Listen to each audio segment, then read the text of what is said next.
हर बात को सह जाना। तास्तितिक्षस्व भारत, जितना सहनशील होगा उतना बड़ा वो भक्त बनेगा। जब कोई इस मार्ग में चलता है तो उसके सामने इस बात की परीक्षा आती है, तुम कितना सह सकते हो। जब आपको बुरा लगना ही बंद हो जाएगा तो आपको भगवान परमानंद प्रदान करेंगे। जब तक बुरा लगता है तब तक साधन करो और उस बुराई को सह जाओ। जो आपसे कोई गाली दे रहा है, अपमान कर रहा है, निंदा कर रहा है, या काम क्रोध लोभ कुछ भी, सह जाओ, चुप रहो, शांत रहो, सह जाओ। नहीं, किसी से कह देते हैं तो हृदय थोड़ा खाली हो जाता है, तो कहते हैं यहां नहीं होगा। रहीमन मन की मन व्यथा रखिए मन में गोए, ये दिव्य सिद्धांत है। कहू ते कछ दुख घटी हुई, कहने से दुख कम हो जाता है, पर काहि कहो यह जान न कोई, पर किससे कहूं इस बात को कौन जानेगा। तो रहीमन मन की मन व्यथा रखिए मन में गोए, सुनी छलई हैं लोग सब बांट न ले है कोई। विनोद होने लगे, तुम्हारा मजाक बना देंगे लोग। सहनशील, बहुत गंभीर। वैसे भी साधुता की जब बातें आती तो सहनशील, आशय, उदार, धीरज सहित विवेकी, जहां देखो तहां तितिक्षवः पहला शब्द है साधु के लक्षण का। यहां कह रहे हैं दो बातें भक्त की पहली पहचान। पहला, सहनशील कितना है।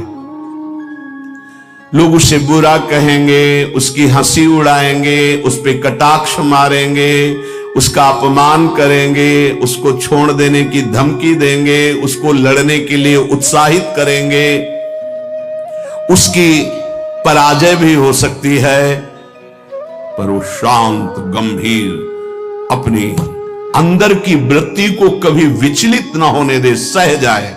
बहुत ध्यान देने की बात है।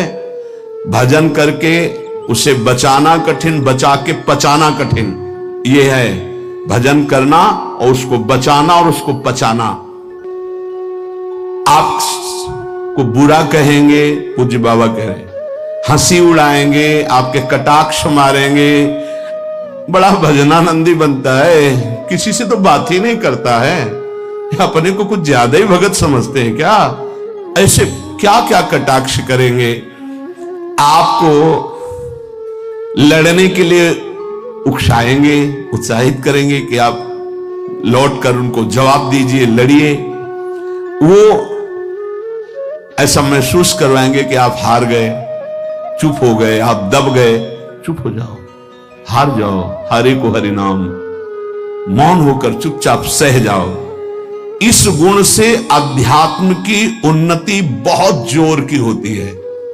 सहिष्णु, सहनशीलता, तितिक्षा, इनको एक ही शब्द के पर्यायवाची है। सहित सहित बाढ़े भगत गृह तन गुरहित गार, सेवक जी महाराज कहते हैं।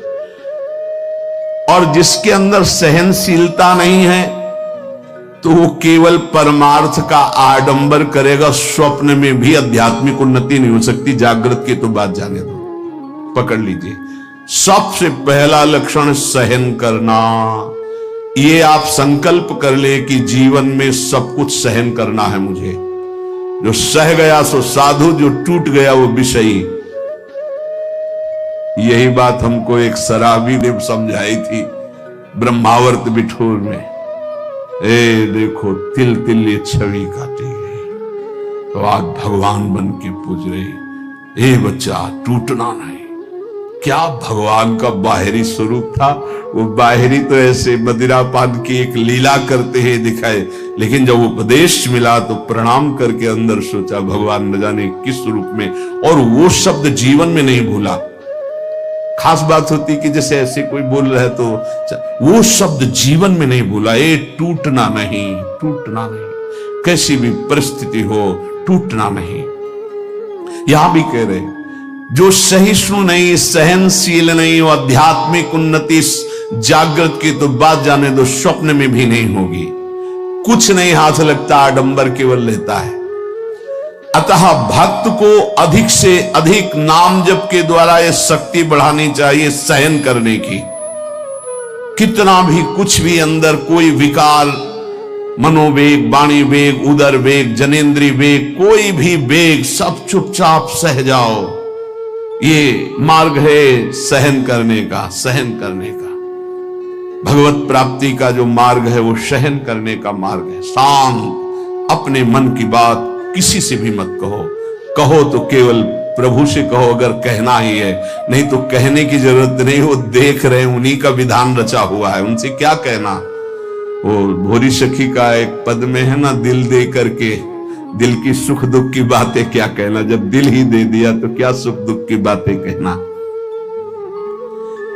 पहला तो ये हुआ सहिष्णु, सहनशीलता, और दूसरा नाम जप। ये दो से भक्त की पहचान, दो चीजें।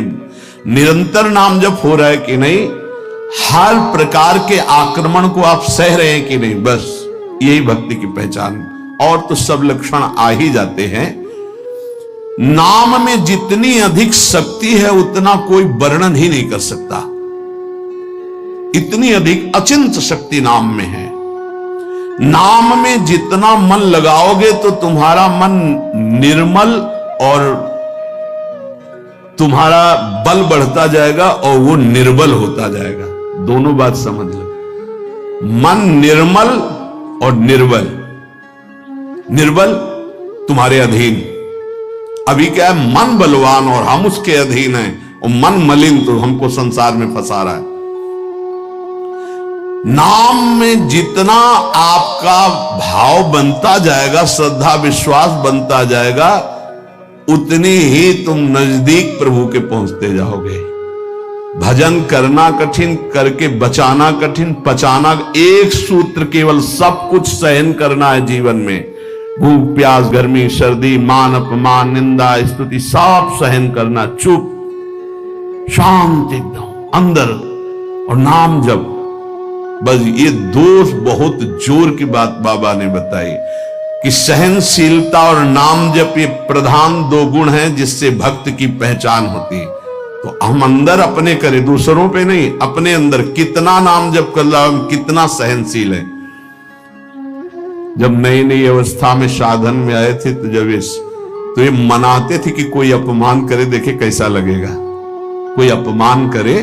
तो फिर भगवान ने बड़ी कृपा की, बहुत अच्छे अच्छे शब्दों के स्वागत हुई, तो हृदय में भी अब कैसा लग रहा है। एक समय ऐसे सीधे गंगा के किनारे जा रहे तो सामने से बड़ी गालियां और बड़े कटु वाक्य, ऐसे वैसे क्या क्या बातें, शांत एकदम चुप। कैसा लगा? मांगते थे कि प्रभु कभी अपमान हो तो कैसा लगेगा, कैसा लगा? शांत मन, हाँ चलो ठीक है आगे। भगवान कृपा करके देते हैं। संत जन इसी से समझते कि हमारे ऊपर कितनी कृपा है। जब हमारा कोई अपमान करे हमें गुस्सा ना आवे, कोई विकार हमारे अंदर आवे, गलत चेष्टा ना हो, उसको सह गए, तब तक बड़ी कृपा श्री भगवान की हमारे ऊपर है। संसार का चिंतन तो सारी दुनिया करती है, यदि भक्त भी संसार का चिंतन है तो किस बात का भक्त है। अगर दो चीजें लानी, सहनशीलता और निरंतर भजन, तो ये 6 साधन हैं। ये 2 महान सद्गुण प्राप्ति के, भक्त के 2 महान सद्गुण, सहनशीलता और निरंतर नाम जप। अगर ये बात तुम्हें लानी है तो ये 6 साधन पूज्यपाद उड़िया बाबा जी महाराज बता रहे हैं। पहला,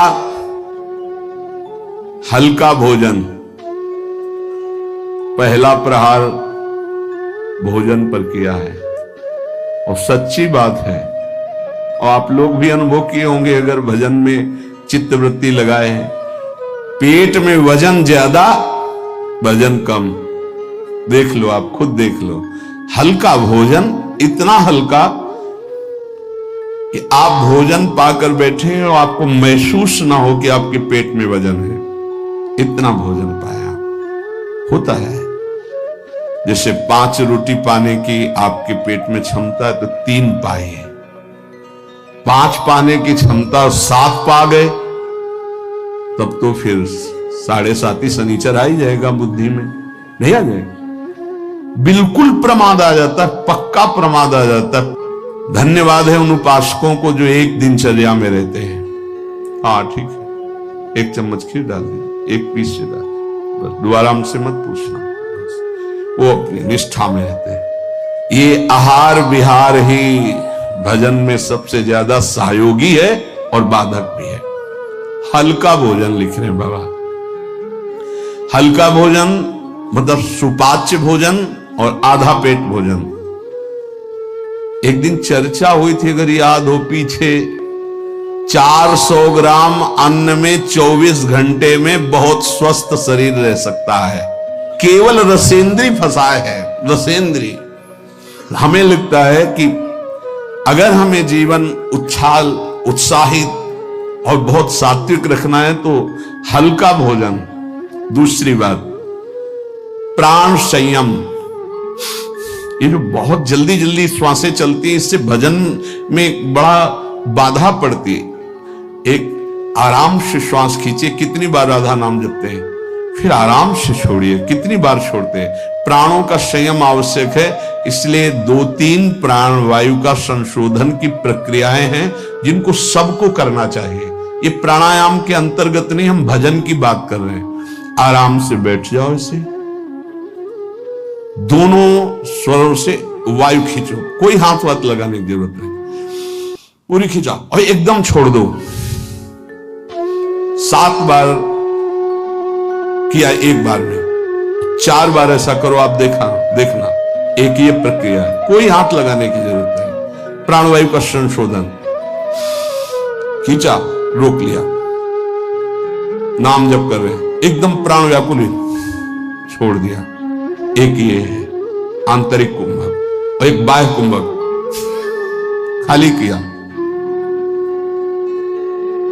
नाम जप करे बैठे, फिर तुरंत खाली किया, फिर रोक लिया। इसे बाय 3 बस कर लीजिए आप देखिए आपके फेफड़े, आपकी छाती, आपका प्राण संयम। कोई हम ये नहीं कह रहे ऐसे ऐसे करने की, और ये मात्र 2-2 मिनट का अभ्यास कर लीजिए। क्या जाता है ऐसे आराम से बैठ के, कोई जान भी नहीं रहा कि आप प्राणवायु का संशोधन कर रहे हैं, पर मेरुदंड सीधी होनी चाहिए।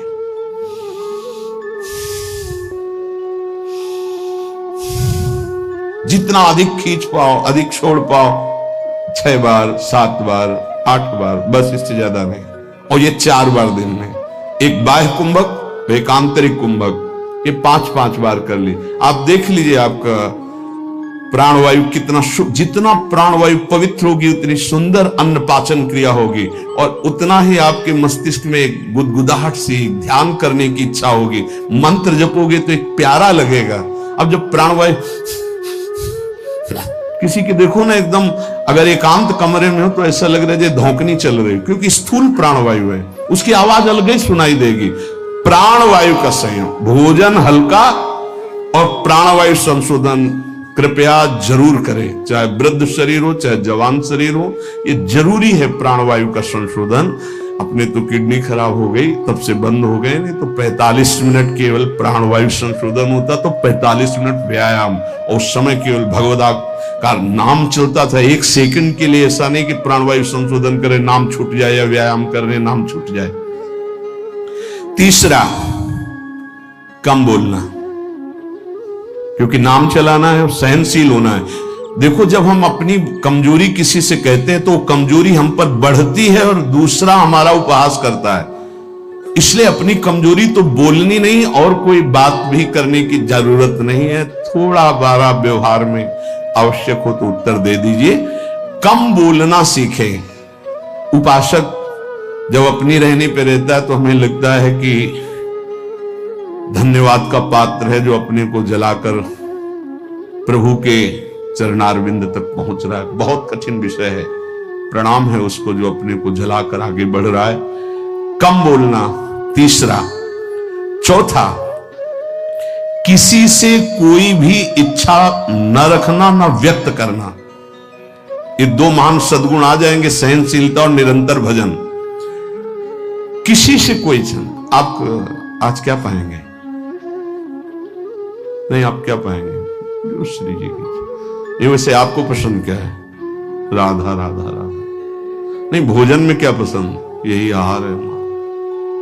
कभी भी कोई शब्द ना निकलने पाए तो आज फिर मुंगोड़ा बन जाए, ऐसा नहीं। कोई देखो, अगर आपको वास्तविक मार्ग को प्राप्त करना है तो सिद्धांत है, कोई भी इच्छा है भी तो प्रकट नहीं करना हो। आप देख लेना, अगर श्री जी को मूंग के मुंगोड़ा ही पवाने ना प्रसाद में तो आपको मिल जाएंगे कहीं ना कहीं से। मांगने की जरूरत नहीं, कहने की जरूरत नहीं, इच्छा व्यक्त करने की जरूरत नहीं। पांचवा, जो इंद्री बहुत लालायित हो गई और उसका विषय आ गया हो तो उसका संसर्ग ना होने देना। देखो, जैसे वो दो सद्गुण कठिन है तो उनको लाने वाले साधन भी बहुत कठिन है। किसी भी इंद्री की बहुत इच्छा हुई और वैसे ही संयोग आ गया, कोई भी इच्छा, हर इंद्री में अपनी इच्छा रहती है, प्रबल इच्छा हुई और प्रारब्धवशात माया ने वही संयोग बना दिया, लो खाओ। और आपको पता है कि ये मेरे हृदय में बिल्कुल चल रहा था, कैसे मिले, और मिल गया, तो खुश नहीं होना। बोले संसर्ग नहीं होने देना, पाने नहीं हटा देना है। इतनी हिम्मत है। पहला लक्षण सहिष्णु, वो दूसरा निरंतर भजन। जो तुम्हारी, ये सब बातों में नहीं करेंगे, जिसकी प्रबल इच्छा थी हमारे अंदर और वही आ गया संयोग से, यही बात गुरुदेव ने बताई थी। बोले जो प्रिय वस्तु हो उसका संयोग इंद्रियों के संसर्ग में न होने पाए और उसको भोग लगा बांट दो। तो बाबा कह रहे किसी भी प्रिय बात, प्रिय वस्तु, वो इंद्रिय भोग जब उपस्थित हो तो उसका संसर्ग ना होने देना। इससे दो सामर्थ्य जागृत होंगी, निरंतर नाम जप और सहिष्णु, सहनशील। और वाणी पाठ और अपना जो संत समागम है, इसके सिवा अकेले रहने का स्वभाव बनाना। इसमें भी जो अपने प्रियजन परिवार के जन, उनको लगने लगता है अकेले बैठे क्यों रहता है, अरे वो अपने साधन में बैठा है, उसके लिए डिस्टर्ब थोड़ी होना कि अकेले क्यों बैठे। धन्य भाग है जैसे अपने लोगों को सूचना मिलती कि वो एकांत ही चुपचाप बैठा रहता, तो अपने को पता है, अपना हृदय शीतल होता है कि सही मार्ग है, सही मार्ग है।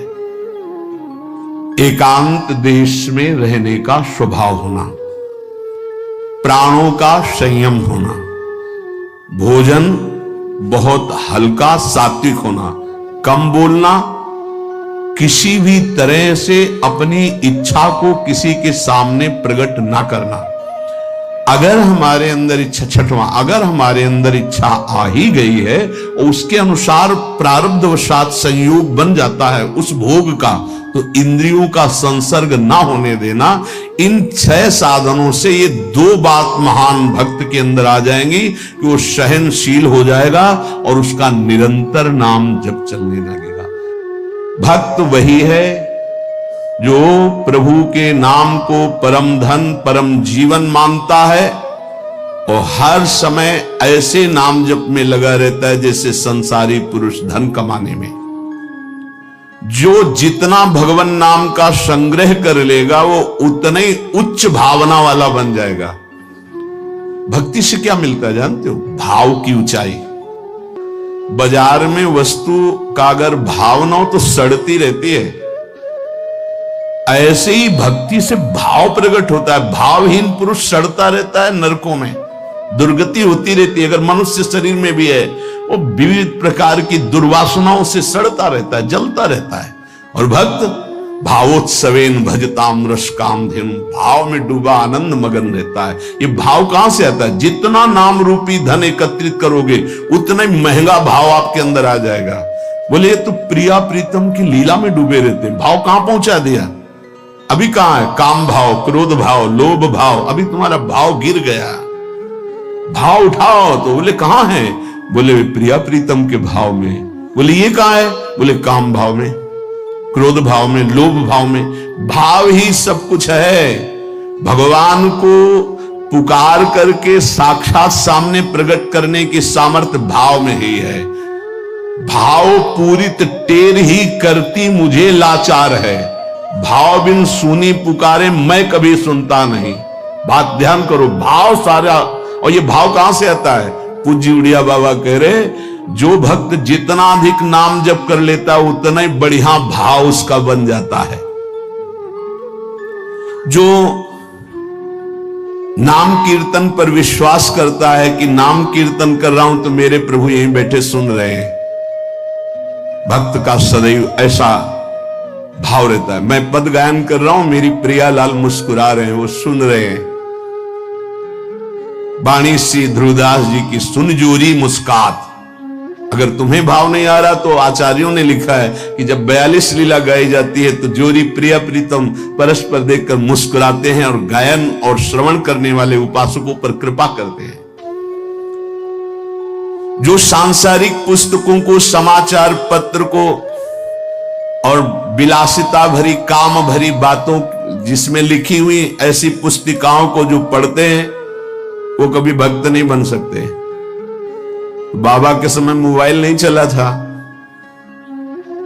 60-70 वर्ष पहले, ये तो 35 वर्ष बहुत हुए होंगे, नहीं मोबाइल को भी लिख देते, क्योंकि उस समय पत्रिका ही गंदी बातों की लिखा पढ़ी वाली बातें पढ़ी। अब तो मोबाइल वाली बातें हैं। वो भक्त नहीं हो सकता जो गंदी बातें देखता है। नहीं, आपको तो अपनी वृत्ति पवित्र करनी, बचानी है। बहुत सावधानी की जरूरत है। एक छोटा सा बच्चा 13 वर्ष का एकांतिक में, बहुत सुलझा व्यक्तित्व, अवस्था 13 वर्ष की, व्यक्तित्व बहुत सुलझा। जब वो अपने संयम की बात तो हम कहा भाई मोबाइल तो नहीं रखते, उनका लैपटॉप रखते हैं, तो उनका उसमें भी वही गलती होती है क्या? क्योंकि कभी हमने तो बोले हाँ सर्च करके वैसे किया जा सकता है, तो उनका फिर तो गलती होने की संभावना है। बोले हो चुकी गलती, अब संभाल लो। छोटे छोटे बच्चों में गलती कराने की सामर्थ्य इस मोबाइल लैपटॉप में है। विश्वास कीजिए बहुत बढ़िया समय है, निकल चलो। ये माया फंसाने के लिए सब सूत्र फेंकेगी, आपको फंसना नहीं है। कोई सुख नहीं है, केवल जलन, केवल अशांति, केवल समय नष्ट होना। भक्त वही है जिसको भगवान से भी अधिक संत महात्मा प्यारे लगे। सातों सम मुहिमे जग देखा, भगवान श्री राम कह रहे हैं सबरी जी के सामने, सातों सम मुहिमे जग देखा मोते अधिक संत। पूज्य बाबा कह रहे हैं भक्त वही जिसे संत भक्त महात्मा भगवान से भी बढ़कर प्यारे लगे। आज राम जी के प्यारे हमें मिल गए, आज श्याम जी के प्यारे में, आज प्रियाजू के प्यारे मिल गए। वैकुंठ प्रिय दर्शना दुर्लभो मानुषो देहो देहि नाम क्षण भंगु रहा तत्रापि दुर्लभम मन्येत वैकुंठ प्रिय दर्शनम। आहा, भगवान के प्यारों के दर्शन प्राप्त होना। भक्त वही है जिसकी जिह्वा हर समय नाम जप में लगी रहती है और बातों के लिए वो मूक हो गई है। नारायण हरि भजन में पांचों न सुहाग, जो सच्चाई से मार्ग में चल रहा उसको अच्छा ही नहीं लगता। विषय भोग, निद्रा, हंसी, जगत प्रीति, बहु बात नहीं अच्छा लगता। भक्त वही है जो अपने चित्त को सुरक्षित रखता है। लोग और सब बाहरी वस्तुओं को सुरक्षित रखने की चेष्टा करते हैं पर चित्त को गंदा कर देते हैं। गंदा चित्त, गलत चिंतन। भक्त बाहरी वस्तुओं की सुरक्षा हो, चाहे आग लग जाए, लेकिन चित्त में सुरक्षा में कोई फर्क ना पड़े। चित्त हमारा चित्तचूर के चिंतन में लगा रहे। जहां तक बन सके अपने चित्त को बचाने की कोशिश करो। साधक अपने चित्त को सुरक्षित रहता है, अपने चिंतन को सुरक्षित रखता है। वही साधक है जो चिंतन को सुरक्षित रखे, और कोई परवाह नहीं सुरक्षा रहे या ना रहे। चित्त सुरक्षित है तो निरंतर चिंतन का प्रभाव भगवत साक्षात्कार करा देगा।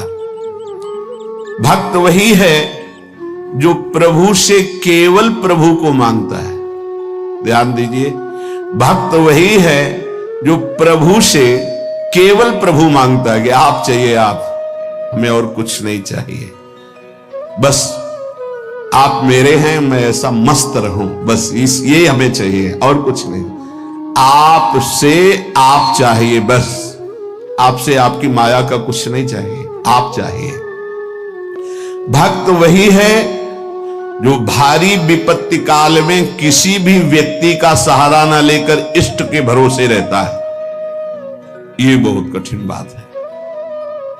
जब आपके अंदर कोई समस्या जागृत होती, विपत्ति जागृत होती, तो आपका मन कहां जाता है? प्रियाजू पे, या किसी व्यक्ति, किसी सलाहकार मित्र, यार हम बहुत समस्या में हैं, बहुत हमारा मन अशांत है। नहीं कहना। प्रभु की छवि लो और छाती से लगा के उनसे बात करो, हमारा चित्त बहुत अशांत है, प्यारे आप संभाल लो। या बाहरी कोई विपत्ति है तो आप बात करके देखो ना कभी, पर भाव नहीं है तो बताया नहीं। फिर वो भाव बिन सुनी पुकारे मैं कभी सुनता नहीं, इसीलिए नाम जप से भाव का जागरण होता है। भाव से यदि पुकारे तो हमने सेकंड में परिवर्तन होते हुए देखा। 1 सेकंड में परिस्थिति का परिवर्तन, 1 सेकंड में भारी से भारी समस्या का समाधान, जो ही प्रभु से प्रार्थना, उसका तत्काल परिणाम देखा है। एक मात्र भगवत चिंतन ही समस्त विपत्तियों के नाश का उपाय है। हरि स्मृति सर्व विपदि मोक्षणम। इसलिए कभी किसी से सहायता मत मांगो। अगर किसी और की सहायता मांगी तो द्रौपदी की तरह परेशान होना पड़ेगा। आखिरी में द्रौपदी जी ने ठीक जगह सहायता मांगी। हा गोविंद द्वारिका वासिन, तो यहां से वस्त्र हटा नहीं पाया 10,000 हाथियों का बल रखने वाला दुशासन। हम लोग बड़े कमजोर भक्त हैं। थोड़ी सी भी बात हो तो हम किसी का, अन्य का सहारा ले लेते हैं। माता पिता भाई बंधु रिश्ते नाते ठीक है ये, लेकिन सहारा सिर्फ इष्ट देव का। जरा इस शब्द पर देखिए, मेरी महारानी श्री राधा रानी, जाके बल में सबसो तोरी, लोक वेद कुल कानी। किया आपने, तोड़ा आपने।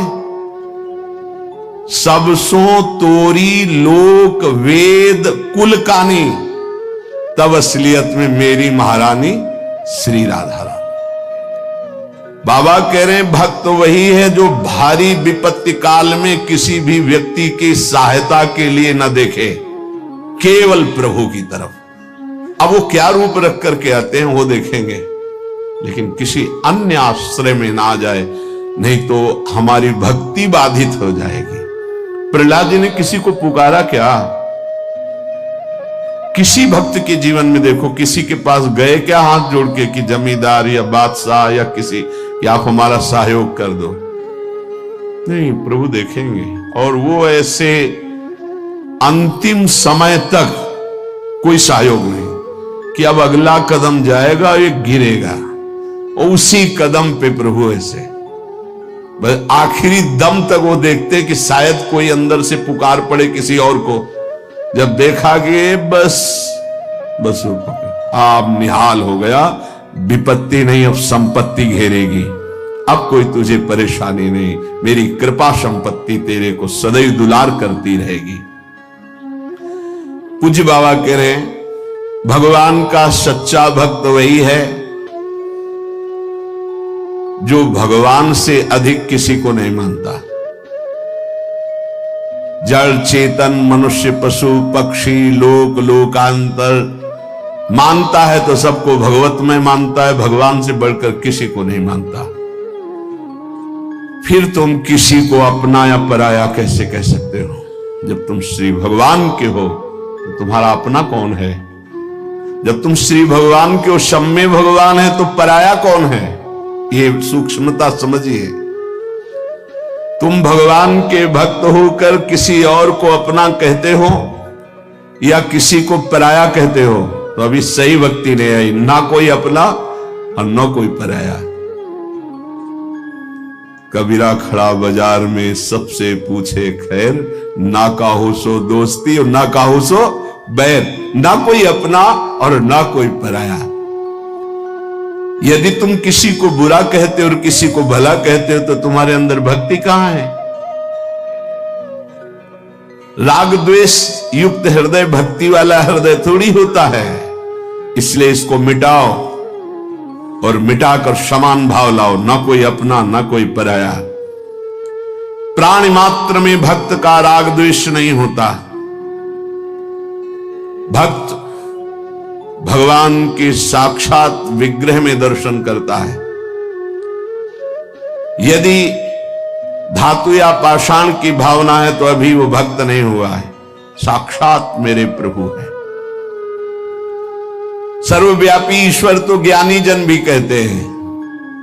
भक्त की महानता है और सर्वव्यापता का भाव तो गौड़ रहे, मुख्य भाव रहे साक्षात विराजमान प्रभु है। भक्त का भाव समिट जाता है, सर्वव्यापी भाव होने के बाद वो समिट जाता है। ये दो गुण प्रधान रहते हैं और बहुत से गुण रहते हैं भक्त में, पर दो ये गुण प्रधान रहते हैं।